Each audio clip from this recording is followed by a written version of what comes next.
So guys यो चाहिँ हाम्रो छतर शुक्रबार हो होइन। आज चाहिँ बजार लागिरहेको छ अनि मान्छेको चलपल छ है।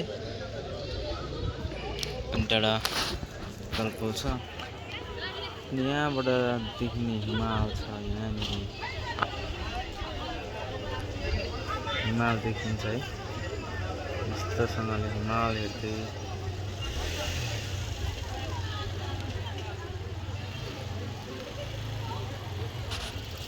मौसम एकदमै क्लियर छ है। बजारको चलपल हल्का छ। यता माथि लाग्छ बजार है। यो चाहिँ स्ट्यान्ड भयो है। सो गाइस यस्तै छ।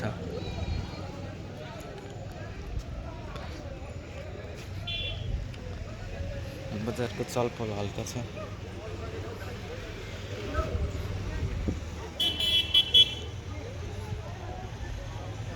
यता माथि चाहिँ बजार चाहिँ त्यहाँ माथि लाग्छ। टक्क चलपल देख्दैछु, म भिडियो बनाउँदैछु। स्ट्यान्ड भयो यो चाहिँ। स्ट्यान्डमा मान्छेहरू छन् टक्कसँग।